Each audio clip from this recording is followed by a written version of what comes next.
This is Gerardo Del Real with Resource Stock Digest. Joining me today is the president of Bravo Mining, Mr. Simon Mottram. Simon, it is great to have you back. The last time you and I spoke, we were eagerly anticipating both assay results and a full interpretation of some of the surveys that we continue to eagerly anticipate, though we have some early smoke and potentially fire. So first and foremost, how are you? Great to have you back.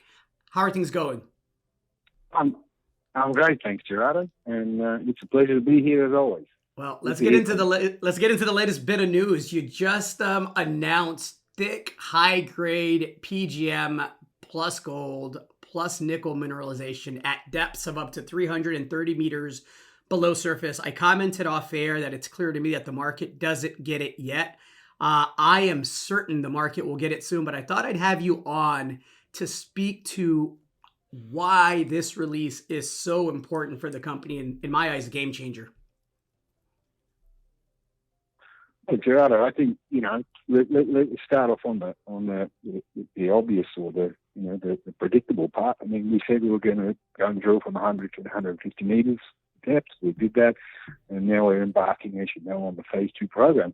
I think it's going fantastically, and I think I'll get to why this one's a little bit different, but I think, as I hope you can see, that the results are starting to come through now. The last press release was entirely made up of phase 2 drilling, so you're seeing almost entirely deeper holes, deeper intersections, which relates to that. We're testing the next panel, if you like, from 150 down to 300 meters.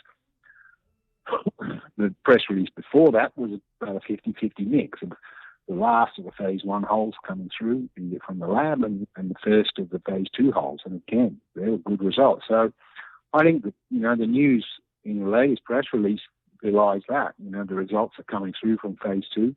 It is as we hoped.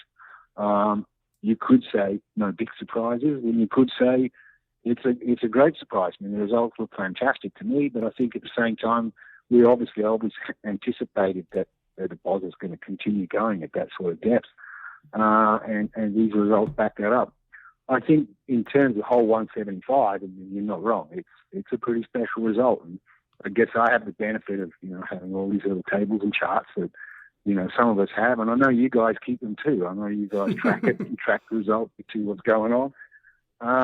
So, I mean, I can sit here and quite comfortably say, well, I know for a fact that hole 175 is the best intersection in terms of grams per meter, meter grams.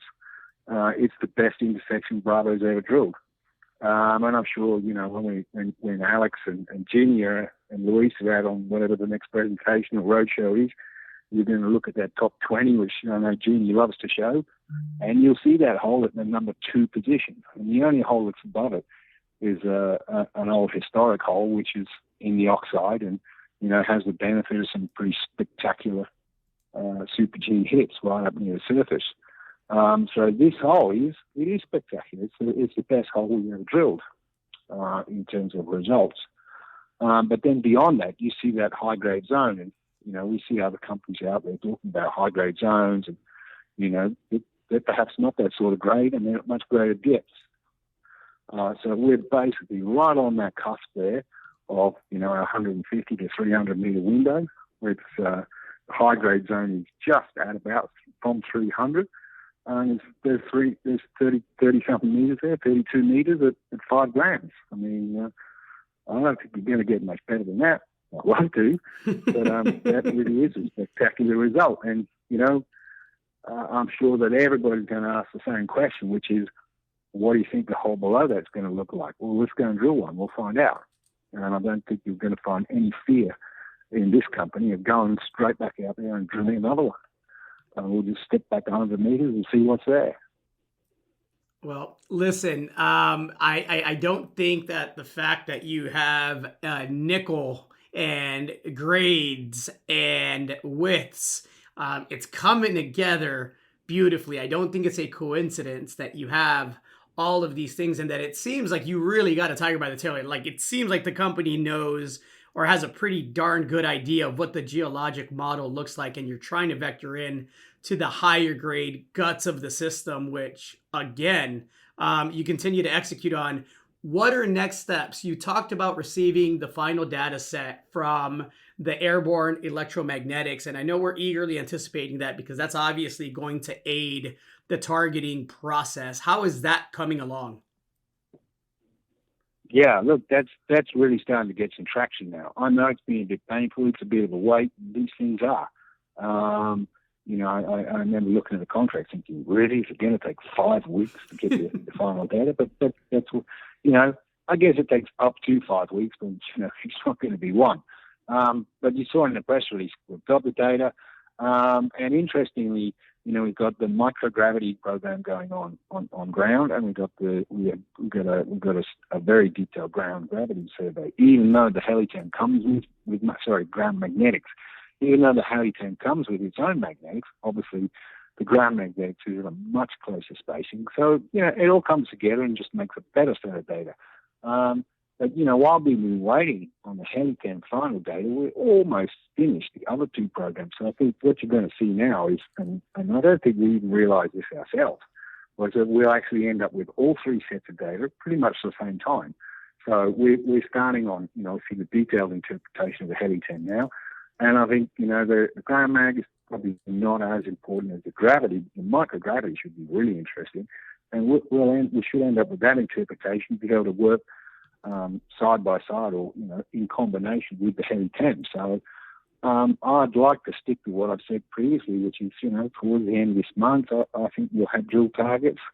I'd like to think that we're out drilling. Maybe it's not going to be the end of this month. We'll get a press release out and we'll let you know when we're going to be out there and when we're going to be into it. I think from previous press releases we've said that there were plenty of, there's no shortage of interesting targets in the preliminary data. So, we're just chomping at the bit now, waiting for the final interpretations. And obviously, the geophysicists is going to do their thing. They're going to pick which ones they like best. Then we're also going to compare it against the geology, the drill database, what anomalies already have drill holes in them or don't. Which ones are in the ideal geological structural positions along the deposit, along the footwall, and then obviously we'll rank them for which ones to drill first. And as soon as that is done, I'm sure you'll see something out there saying there's this many targets and we're going to go and drill this many of them, or the best however many, and the date to starting is whatever the date is. I think that's obviously the really interesting one to see unfold next. In terms of drilling 150 to 300 meters depth, I think you're right. I like to think we have got a pretty good handle on it. Things are chugging along the way they should be. Well, I've always said that Bravo is on its way to being the next billion-dollar company. I started saying that when you had a market cap of $100 million. You now have a market cap roughly $500 million Canadian. And 500? Roughly, yeah. And I think you're well on your way to, at the very least, $1 billion in pretty short order once the market starts realizing the scale and the potential at Luanga. You're cashed up. How aggressive do you plan on being on the drilling? You mentioned a lot of potential targets. How many rigs do you plan on putting on these targets once you put together all of the data? Well, there are 2 rigs basically sitting there waiting to go as we speak. So the drill contractor has some rigs up their sleeve at the moment, which is great. A few other companies have slowed down a bit in our neck of the woods, in this region. So they've got some rigs. So we've got 2 rigs there basically ready for us when we want them. And that is essentially our plan at this stage, unless there's any radical changes. The plan is to get out there with those 2 rigs. We've had 2 more rigs. So, we worked last year with 6 rigs, and, it was hectic, but we didn't have any major problems. So we'll go back to 6 rigs. The difference being this time around, 2 of those rigs will be on exploration drilling, let's call it. Well, I'm excited for that exploration drilling. I can't wait for the results of all the surveys. I'm looking forward to seeing you this fall in person. Thank you so much for the catch up, Simon. I suspect you and I will probably be chatting in the next week or two as you get more information. Yeah. Sorry, Joe. And the only thing I'd add to that, just to finish off, is to say, well, obviously, anything could change. If we go out there and hit something spectacular with those 2 rigs on those first targets, well, we'll be back talking about more rigs again for sure. But you're right, it's been a pleasure. It's always good to speak. I'll let you get back to it, Simon. We'll chat again soon, I'm sure. No, thanks, Gerardo. You have a great day. You as well. Hey everybody, Gerardo Del Real here. If you're enjoying the content that you just saw, you can let us know in 3 simple steps. Hit the like button, hit the subscribe button, and please share across your network and on social media. Take care, everybody.